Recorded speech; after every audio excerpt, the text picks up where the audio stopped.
si vous êtes comme moi, mais le confinement m'a vraiment fait réfléchir. J'ai réalisé à quel point on était dépendant de l'État pour nous nourrir. On n'a plus d'autonomie individuelle.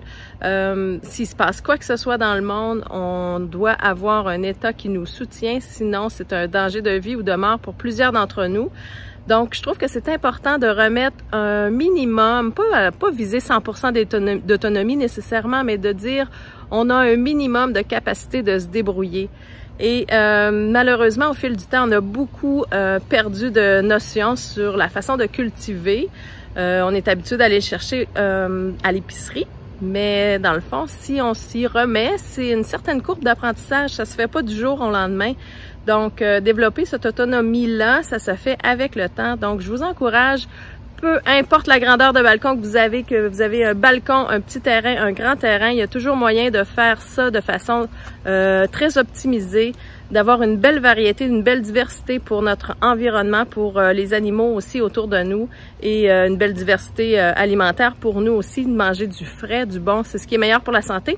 Donc, j'ai envie de vous faire un tour de mon jardin. Ce n'est qu'un début, c'est l'an 1. En fait, on avait déjà commencé à cultiver, mais on a dû changer notre jardin de place. Donc là, on a toutes sortes de solutions qu'on a trouvées pour vraiment optimiser l'espace. Donc, je vous fais une petite tournée simplement pour vous inspirer, en espérant que vous faites de même à votre façon. Donc, c'est tellement passionnant de voir ça grandir.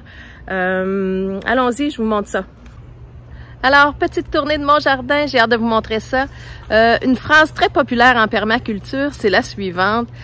Savez-vous quand est-ce qu'il est le meilleur moment pour planter un arbre fruitier? Alors, c'est soit maintenant ou il y a 10 ans. Donc, que vous soyez prêt ou pas, parce que je vous montre ici mes arbres fruitiers, j'en ai 2 ici, disons, que vous soyez prêt ou pas, les arbres fruitiers prennent un certain temps à nous offrir des fruits. Donc, les 2 arbres que j'ai derrière moi, je les ai plantés en Smart Pot. Je vais vous le montrer de plus près tout à l'heure. C'est une belle façon, dans le fond, de les faire grandir. Ça peut rester presque une dizaine d'années. C'est des arbres qui vont rester, c'est des poiriers, puis ils vont rester nains et semi-nains. Donc, à l'intérieur des Smart Pots, comme ça, on peut vraiment les garder plusieurs années. Donc, si on n'a pas tout à fait l'espace, ou on n'a pas encore aménagé notre terrain, ou on prévoit déménager l'année d'après, rien de mieux que d'installer nos arbres fruitiers déjà dans des Smart Pots pour pouvoir les transporter ou les déménager le jour venu, puis ils vont déjà être productifs. On peut toujours à tout moment, dans le fond, les planter. Pour nous, c'est qu'on n'a pas encore déterminé le meilleur endroit, puis il y a des changements qui sont à venir au niveau de notre cours. Donc, on a préféré les mettre en Smart Pot pour cette année pour être sûr qu'on gagne, dans le fond, une année de productivité. Donc, tous les arbres fruitiers que j'ai commandés viennent de la pépinière ancestrale. Ils ont un super service. Ils cultivent des variétés d'arbres qui sont vraiment très rustiques pour le Québec. Donc, c'est vraiment intéressant. Et en plus, quand on prend des plus petits arbres comme ceux-là, ils peuvent nous les envoyer par la poste. Donc, ça arrive dans une grande boîte qui mesure 6 pieds. Puis, on a tout simplement à les planter. Donc, c'est super. Allez voir ça sur leur site Internet. Ils sont vraiment super gentils. Et donc ici, ce sont mes 2 poiriers. Et quand vous suivez les conseils là, de la pépinière ancestrale, vous avez quelques vidéos. Il s'agit de prendre des variétés qui sont différentes. C'est des variétés qui sont naines. Donc, c'est vraiment accessible pour cueillir les fruits très facilement. Donc, c'est leur première année. Je suis super contente. J'ai hâte de les voir se développer. Mais partout autour, on peut cultiver des fraises qui viendront. Donc, encore une fois, je les ai pris aux pépinières ancestrales. Donc, 2 variétés, des fraises d'automne. Puis, on a aussi des petites fraises des champs qu'on a recueillies ailleurs sur notre terrain pour les mettre en pot. Donc, on va voir ce que ça donne. Donc, 2 beaux arbres. Donc, ici, nos cèdres qui étaient déjà là depuis plusieurs années ont été abîmés parce qu'il y avait un arbre qui prenait tout l'espace, qui poussait vraiment pas bien, qui n'était pas en top santé. Donc, on a dû le faire abattre. Et puis, je fais une expérimentation. Ici, c'est du saule. Je les ai commandés à Saule, Québec. Il s'agit, en fait, ils sont arrivés hier, je les ai plantés pendant la nuit. On devait me trouver un petit peu bizarre. Mais bon, c'est des bouts de saule, 3/4 de la tige est sous terre. On a juste arrosé un petit peu les premiers temps. Puis ça pousse très, très vite. Ça va devenir 6 pieds de haut. On peut faire des clôtures végétales avec ça, du tressage. C'est hyper intéressant. Donc, si ça vous intéresse, allez voir ça sur le site de Saule Québec. Encore une fois, ce n'est pas une commandite. C'est juste ma petite découverte que j'ai le goût de vous partager. Ah, ici, on a fait venir, pour les abeilles solitaires, un petit nid pour abeilles solitaires. Je sais que ça se fait mais on avait le goût de l'expérimenter celle-ci. Ça ici, c'est des bouts de clôture qu'on a simplement mis pour que ce soit coquet, qu'on a récupéré à quelque part. On a des vignes qui ont eu de la misère à s'installer, mais ça va venir, donc ils vont grandir sur notre belle clôture. Ensuite de ça, ce sont des framboisiers. Les framboisiers, on les a pas achetés parce qu'ils viennent de quelqu'un qu'on connaît, en fait, qui nous les a partagés, de la famille. Donc, ils poussent très bien. Ils étaient ailleurs, ils ne fournissaient pas du tout. Puis, on les a juste déménagés de place sur notre terrain. Puis là, ils sont en super santé. Ça va être une bonne année. Ils vont se reproduire. Puis là, on a essayé une autre variété ici qui va être jaune. Donc, ici, on a des choux que j'ai plantés. Mais entre les choux, j'ai regardé au niveau du compagnonnage. Puis là, on a des petites patates qui s'en viennent. Donc, le chou et les patates, c'est un bon compagnonnage. On va essayer ça. Cet arbre-ci, on l'aime tellement. C'est un argousier.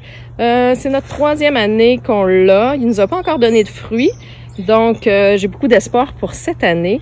Il devait être hybride, avoir mâle et femelle qui étaient jumelés ensemble parce que ce type d'arbre-là a besoin d'un mâle et d'une femelle. Donc, nous, on l'a changé de place cette année. Il est en pleine forme. Et ici, on lui a acheté des compagnons, donc un mâle et une femelle. Si je me rappelle bien, dans ma formation de permaculture, on parlait de 1 pour 6, quelque chose comme ça. Donc, vous devez toujours vérifier, dans le fond, pour avoir un plant mâle et un plant femelle pour faire des fruits sur les femelles seulement. Ça va nous donner un beau petit fruit qui est orangé, qui a une dose de vitamine C vraiment supérieure à la plupart des fruits qu'on peut trouver, même l'orange ou quoi que ce soit.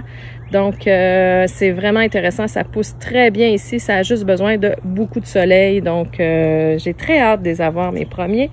Donc, on a encore des vignes qui s'en viennent ici. On a 2 plants de zucchini ou de courgettes et puis un tournesol pour le plaisir en fait, avec des vignes à l'arrière qui s'en viennent. Donc pour ceux qui disent qu'ils n'ont pas d'espace pour cultiver, l'option de cultiver en pot est une vraiment très belle option.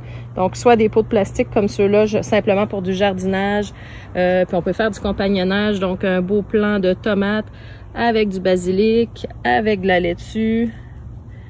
Ça fait des super mélanges. Et un de ces pots-là va aller à l'avant pour les incroyables comestibles ici et dans plusieurs régions. Si vous savez pas ce que c'est d'offrir en façade pour les autres, pour les passants, dans le fond, de la nourriture gratuite qu'on partage tout simplement pour donner le goût à la nourriture et à la nourriture qui est biologique et donner le goût de cultiver aux autres et le partage tout simplement, puis les belles jasettes que ça implique.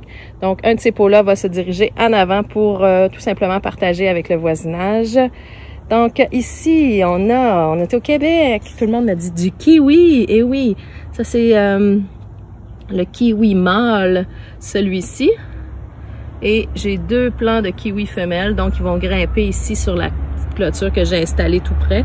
Donc, j'ai très hâte de voir ça. Ça donne des beaux petits fruits, tout se mange sur ce fruit-là. Donc, c'est encore une belle source qu'on ne sait pas de vitamine C. Donc, ça vient de la pépinière ancestrale. Ils ont vraiment une belle variété de choses que vous pouvez cultiver.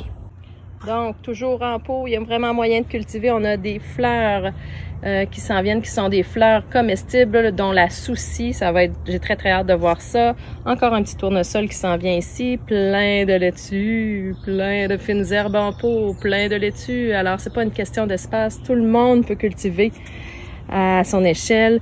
Ici, on a 2 beaux plants de courgettes, mais j'ai planté avec ça.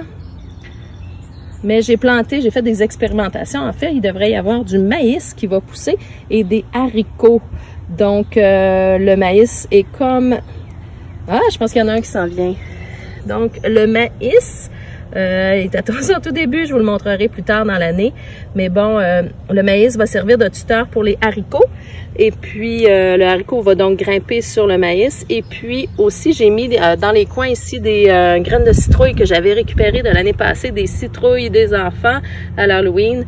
Donc, on va tenter de les utiliser. Donc, la courgette ou la citrouille, c'est des plants qui vont pousser plus au sol. Donc, ils vont... jouer le rôle de couvre-sol. Donc, c'est le trio des 3 sœurs là, dont on parle souvent, qui a une belle interaction entre les 3. Donc, le tuteur, la plante grimpante et puis le zucchini ou la courge ou les citrouilles, dans le fond, qui vont être couvre-sol, vont vraiment faire un trio gagnant pour optimiser l'espace. Donc, c'est vraiment trippant d'en apprendre davantage sur le jardinage. Il y a plein de découvertes à faire. Ici, encore une fois, en pot, je les ai achetés pour petit cadeau pour mon conjoint, mais des piments forts en pot, tout simplement. C'est super facile, ils vont vraiment bien. Donc, on voulait avoir une belle variété. En plus que le plant est très beau. Puis, on va les garder à l'intérieur parce que ça peut se garder à l'année. J'ai des lampes pour l'hiver, donc on va les conserver très longtemps. Je veux que ce soit des beaux petits arbres très productifs. Donc, 3 sortes de piments, le habanero, le tabasco et le... Ouh, je le vois pas. Mais ça va être très bon et très piquant. Ici, j'ai 3 bacs de culture qui ont été fabriqués avec du bois que j'ai trouvé tout simplement qui était destiné aux déchets par un voisin. J'ai aucune idée à quoi servaient ces panneaux-là, mais ça a été tellement facile de les assembler. Puis, dans le fond, on a rempli de terre, mais plutôt, en fait, on n'a pas rempli de terre. On a commencé par mettre des grosses branches en décomposition, un peu comme les buttes de permaculture. Donc, on a mis du gros bois en décomposition en dessous, y aller dans le fond vers les plus petites branches. Puis après ça, on a mis des feuilles mortes, du verre aussi, jusqu'à remplir dans le fond la dernière couche, la dernière portion de terre et compost. Donc ça, c'est une belle façon dans le fond de conserver l'humidité aussi, le fait d'avoir des souches ou des choses comme ça qui emmagasinent en dessous. Mais ça, c'est sûr que quand on cultive en bac, l'arrosage est très précieux. Donc ici, on a des beaux radis, on a des laitues qui s'en viennent, puis on a des carottes, 3 belles variétés de carottes qui viennent des jardins de l'Écoumène. Ça, c'est mes semences, là. Les jardins de l'Écoumène, je les adore. Ils font des superbes choses. Bon, ici, je vous avoue que les concombres, j'ai dû les acheter parce que j'ai planté un petit peu trop tôt mes concombres puis ils ont eu froid, donc j'ai dû en racheter d'autres. Donc plein de concombres et plein de sortes de kale, de bêta-carde colorées. On est même pas encore au mois de juin. Regardez l'abondance là, mon fils arrête pas déjà de piger dans le kale, donc c'est vraiment précieux. Et puis ici, on a des tomates mélangées avec du basilic, quelques basilic à certains endroits, puis des tomates qui s'en viennent déjà avec de l'ail ici. Tout ça, c'est du compagnonnage. Ces plantes-là cohabitent très, très bien, puis ont une belle interaction entre eux. Donc, c'est facile, vous tapez sur Internet « compagnonnage », puis vous allez trouver exactement ce qui est compatible ensemble. Donc ici, j'ai 2 beaux camérisiers. C'est un fruit qui est moins connu, qui commence tranquillement, on le trouve dans les marchés. Donc de 2 variétés différentes, qui vient encore une fois des pépinières ancestrales. J'étais assez contente de les recevoir par la poste dans ma grosse boîte. Ça ressemble un petit peu à un bleuet qui est allongé, même couleur. Et puis une petite saveur de framboise mélangée, je dirais. Là. Donc c'est un beau fruit, puis c'est très rustique pour le Québec. Donc j'ai vraiment hâte de voir ça. Et mes 2 beaux bleuetiers, encore une fois, qui sont arrivés par la poste, tout simplement. Donc, 2 variétés différentes qui vont nous donner des beaux bleuets. Puis ça, c'est encore une fois, à chaque année, plus on le fait tôt, plus on aura des résultats avec le temps. Donc, je vous encourage à le faire le plus tôt possible dans votre vie. À la limite, vous auriez pu les cultiver en smart pot. Et puis ici, notre belle rhubarbe. Donc, ça aussi, c'est une vivace. C'est quelque chose qui va revenir à chaque année. Donc, super contente d'avoir beaucoup de diversité. Et donc, je vous parlais des smart pots. Ça ressemble un peu à un géotextile, un petit peu plus épais. Donc, moi, j'ai vraiment opté, j'ai commandé dans le fond à la compagnie, attendez un petit peu, la Shop Agricole qui vend les smart pots. C'est fabriqué aux États-Unis. Puis, je sais qu'il y a plusieurs imitations, il y a plusieurs qualités. Dans le fond, ça va changer l'épaisseur, mais je m'y connais pas pour toutes les autres. Mais je sais que le Smart Pot est vraiment révolutionnaire parce qu'il permet à l'arbre de se faire des belles racines. Et même, c'est ça, on peut cultiver dans des gros 45 gallons comme celui-là, des arbres pendant 2, 3, 4, 5, jusqu'à 10 ans, dans le fond, à l'intérieur de ça. Puis c'est très, très bon pour la racine qui vient plutôt que faire des spiralisations de racines qui est pas très bon pour l'arbre, elle se densifie, puis quand elle cogne les côtés, elle se ramifie. Donc, c'est excellent pour les racines de nos arbres. Donc, pour ceux qui ont moins de terrain, c'est une super façon de cultiver beaucoup de variétés. Donc, on avait plusieurs arbres qui étaient mis en smart pot comme ça. Donc, c'est vraiment, vraiment pratique. Donc, toutes les pierres qui font le tour de notre jardin ont été récupérées. Quelqu'un que je connais bien qui se débarrassait en avait plus besoin. Donc, à part de l'huile de coude pour les récupérer, ça a été un plaisir. Puis là, ils nous accompagnent super bien. C'est plaisant d'aller au jardin et d'avoir un endroit pour y aller pratiquement nu-pied où on peut toujours marcher partout autour de tout ce que l'on a semé. Donc, ça fait le tour de notre jardin. C'est vraiment intéressant. Souvent, vous allez trouver ça, des gens qui veulent se débarrasser de pierres. Donc, regardez les petites annonces, ça peut toujours fonctionner, puis c'est vraiment, vraiment pratique. On les déplace au besoin, donc c'est vraiment trippant. Donc, quand on jardine, il y a vraiment énormément de récupération qu'on peut faire. Nous, c'est les pierres, les bacs de bois ont été faits avec ça. Les petites clôtures que vous voyez en arrière, ça a été récupéré. Il n'y a pas grand-chose à acheter. On peut toujours se débrouiller. Vous avez aussi le bois de palette, effectivement, pour vous faire des beaux bacs. Donc, je vous encourage à jardiner, à vous amuser, à débuter votre courbe d'apprentissage parce que, veut pas, ça va prendre un certain temps avant que vous soyez des experts. Puis, je pense que c'est un apprentissage d'une vie. Mais vraiment, d'une année à l'autre, on progresse. Puis, il y a plein de ressources, dans le fond, pour s'informer à ce niveau-là et développer notre autonomie. Je crois que c'est important que nous soyons plus indépendants, plus résilients, dans le fond, pour les années à venir. Le confinement nous fait beaucoup réfléchir à ça. Donc, amusez-vous, partagez-nous nos photos sur notre groupe Facebook EcoTouch. J'aimerais voir vos jardins, j'aimerais voir où est-ce que vous en êtes. Donc, je vous aime, à très bientôt. Bye bye!